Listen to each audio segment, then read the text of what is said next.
Assalamualaikum warahmatullahi wabarakatuh. Puji syukur atas kehadirat Allah Subhanahu wa Ta'ala karena masih memberikan kesehatan dan kesempatan untuk memulai presentasi pada mata kuliah teknologi dalam pembelajaran di pagi hari ini. Tidak lupa juga kita kirimkan sholawat serta salam pada junjungan kita baginda Rasulullah Shallallahu Alaihi Wasallam. Perkenalkan, nama saya Azmi Fauzia sebagai moderator pada kelompok 13 yang akan presentasi di pagi hari ini. Kelompok 13 ini terdiri dari 3 anggota. Yang pertama yaitu saya sendiri, Azmi Fauzia. Yang kedua ada Nur Aisyah. Dan yang ketiga ada Ulfa Khairia. Pada kesempatan kali ini, kelompok kami akan membahas tentang aplikasi pengolah simulasi visual tahap produksi atau pasca produksi. Lalu untuk latar belakangnya, pembelajaran modern membutuhkan media visual yang menarik dan interaktif. Simulasi visual membantu peserta didik memahami konsep yang sulit. Setelah tahap produksi, dibutuhkan pasca produksi untuk menyempurnakan hasil visual tersebut. Tahap ini meliputi editing, fixing dan mixing, dan kemasan agar media siap digunakan secara efektif. Lalu pada bagian selanjutnya yaitu ada pengertian pasca produksi. Saya sebagai pemateri pertama akan menjelaskan tentang pengertian tersebut. Pasca produksi adalah tahap akhir penyempurnaan hasil rekaman visual atau audio sebelum digunakan. Berfokus pada peningkatan kualitas, kejelasan pesan, dan kemenarikan tampilan. Hasil akhirnya itu nanti akan dikemas menjadi produk pembelajaran siap pakai. Pasca produksi adalah tahap akhir dalam proses pembuatan media, baik video, audio, maupun gambar yang dilakukan setelah proses perekaman selesai. Pada tahap ini, seluruh hasil rekaman diproses, diperbaiki, dan disempurnakan agar kualitasnya meningkat, pesan yang disampaikan menjadi jelas, dan tampilannya lebih menarik sebelum akhirnya digunakan untuk dipublikasikan. Pasca produksi ini mencakup kegiatan seperti menyunting video, memperbaiki suara, menambahkan teks atau efek, mengatur warna, serta menggabungkan semua elemen menjadi satu produk akhir yang siap pakai. Secara sederhana itu, pasca produksi adalah proses pengemasan atau mengemas hasil rekaman menjadi produk yang rapi, berkualitas, dan layak digunakan dalam pembelajaran atau media lainnya. Hanya itu yang dapat saya jelaskan tentang pengertian pasca produksi. Untuk materi selanjutnya akan dijelaskan oleh rekan kelompok saya. Saya persilakan. Baik, saya Ulfairia selaku pemateri kedua akan menjelaskan materi tentang editing dan fixing missing. Editing merupakan proses penyuntingan video, gambar, dan audio agar runtut dan menarik, serta menghapus bagian yang tidak perlu, menambahkan efek, teks atau transisi, serta mengatur alur visual sesuai tujuan pembelajaran. Editing merupakan kegiatan menata, memperbaiki, dan memoles konten visual maupun audio agar hasil akhirnya lebih jelas, menarik, serta mudah dipahami oleh peserta didik. Proses ini tidak hanya sekadar memotong bagian yang tidak dibutuhkan, tetapi juga menyusun ulang alur, menambahkan unsur pendukung, dan memastikan materi tersampaikan sesuai tujuan pembelajaran. Adapun contoh aplikasi editing, yang pertama itu Adobe Premiere Professional fitur lengkap. Yang kedua ada CapCut, yaitu praktis untuk mobile dan cepat digunakan oleh guru ataupun siswa. Yang ketiga yaitu Filmora, mudah untuk pemula, tampilan intuitif. Yang keempat yaitu Camtasia, yaitu ideal untuk membuat video pembelajaran dan screen recording. Slide selanjutnya yaitu tentang fixing dan mixing.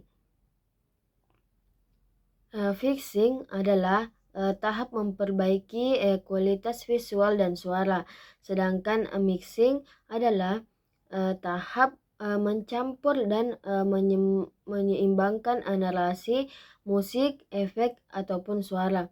Keduanya berfungsi untuk menyesuaikan sinkronisasi audio visual dan menghilangkan noise. Sedangkan fixing merupakan proses meningkatkan mutu tampilan visual dan kualitas audio agar video lebih bersih, jelas, dan nyaman dilihat. Tahap ini mencakup penyesuaian warna, pencahayaan, kejernihan suara, hingga penghilangan gangguan seperti noise atau distorsi. Sedangkan mixing adalah kegiatan mengombinasikan berbagai komponen audio seperti narasi, musik, dan efek suara, lalu menyelaraskan volume masing-masing agar terdengar seimbang. Proses ini bertujuan memastikan seluruh elemen audio bekerja secara harmonis dan mendukung penyampaian materi. Aplikasi yang digunakan dalam mixing maupun fixing yaitu Audacity, yaitu untuk mengedit dan membersihkan suara. Ada yang kedua itu Adobe Audition, yaitu perangkat profesional untuk mixing dan perbaikan audio. Yang ketiga itu ada FL Studio, digunakan untuk membuat dan mengelola musik serta efek suara. Baik, selanjutnya saya akan menjelaskan mengenai tahap kemasan. Tahap kemasan adalah langkah terakhir sebelum media itu siap digunakan ataupun dibagikan. Pada tahap ini, kita harus memastikan bahwa seluruh isi sudah rapi, jelas, dan juga tampilannya menarik. Adapun beberapa kegiatan atau langkah penting dalam tahapan kemasan. Yang pertama adalah menentukan format file. Kita memilih format video atau media yang paling sesuai, yang mudah digunakan oleh pengguna. Yang pertama adalah MP4. Paling umum, mudah diputar pada semua perangkat. Yang kedua adalah MOV, kualitas bagus akan tetapi hanya dipakai pada perangkat Apple. Yang ketiga adalah EFI, kualitas tinggi tetapi ukuran filenya biasanya besar. Yang kedua adalah menentukan judul, logo, dan juga kredit pembuat. Pada bagian ini, kita menambahkan identitas agar media terlihat profesional. Yang pertama adalah judul. Judul menjelaskan mengenai topik ataupun isi media. Yang kedua adalah logo. Logo bisa logo sekolah, instansi, ataupun tim pembuat. Yang ketiga adalah kreditnya, nama pembuat atau tim produksi sebagai bentuk penghargaan. Yang ketiga adalah mendesain cover atau thumbnail. Cover atau thumbnail ini adalah gambar pertama yang akan dilihat oleh pengguna. Gambar ini harus menarik agar orang tertarik untuk membuka media pembelajaran tersebut. Biasanya berisi judul, ilustrasi menarik, dan juga gambar atau warna yang sesuai dengan tema. Adapun aplikasi yang sering digunakan. Yang pertama adalah Canva.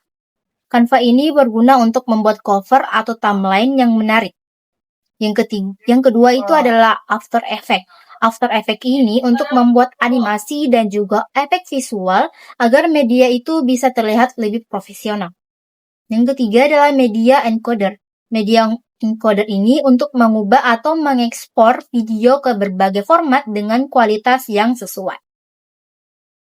Baik, selanjutnya saya akan menjelaskan mengenai prinsip pasca produksi. Pada prinsip pasca produksi ini terbagi menjadi beberapa bagian. Yang pertama adalah kejelasan pesan visual dan juga audio. Maksudnya, pesan yang ingin disampaikan harus mudah dipahami oleh audiens, baik dari segi gambar, yaitu visualnya, maupun dari segi suara, yaitu audionya. Visual dapat berupa gambar, grafik, dan juga teks, harus jelas dan tidak membingungkan. Mengenai audionya atau suara narasinya harus jelas, dengan intonasi yang mudah diikuti. Hindari suara yang terlalu keras ataupun terlalu pelan. Prinsip yang kedua adalah konsistensi desain dan juga warna. Desain media pembelajaran atau desain video itu harus seragam agar mudah dipahami dan tidak mengganggu fokus audiens. Gunakan gaya desain yang konsisten di seluruh media, seperti tata letak yang serupa, font yang mudah dibaca, dan juga ukuran teks yang sesuai. Serta pilih warna yang saling melengkapi dan tidak membuat mata lelah. Hindari kombinasi warna yang terlalu mencolok. Adapun prinsip yang ketiga yaitu durasi efektif, tidak terlalu panjang. Media pembelajaran harus memiliki durasi yang tepat, tidak terlalu panjang agar audiens itu tidak mudah bosan, dan juga tidak terlalu pendek agar informasi yang disampaikan itu tidak terpotong. Adapun durasi yang idealnya itu pastikan setiap bagian tidak terlalu lama. Untuk video, durasi yang ideal biasanya sekitar 5-10 menit untuk menjaga perhatian audiens. Prinsip yang keempat adalah kesesuaian dengan tujuan pembelajaran. Maksudnya, setiap elemen dalam media pembelajaran itu harus mendukung tujuan pembelajaran yang ingin dicapai atau yang telah dibuat sebelumnya. Jangan memasukkan informasi yang tidak relevan. Semua konten harus berhubungan langsung dengan apa yang diajarkan. Prinsip yang kelima adalah dapat diakses di berbagai perangkat. Maksudnya, media pembelajaran ini harus dapat diakses dengan mudah di berbagai perangkat, seperti komputer, ponsel, ataupun sistem manajemen pembelajaran, yaitu LMS. Pastikan format yang digunakan itu kompatibel dengan berbagai perangkat. Misalnya, video yang bisa diputar di ponsel, komputer, maupun platform LMS.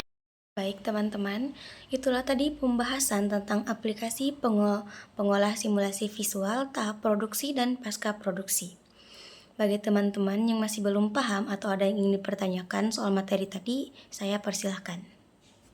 Baik, karena sudah memasuki akhir materi, saya akan membacakan kesimpulannya. Pasca produksi adalah tahap penting dalam pengolahan simulasi visual pembelajaran, meliputi editing, fixing dan mixing, dan kemasan untuk meningkatkan kualitas media.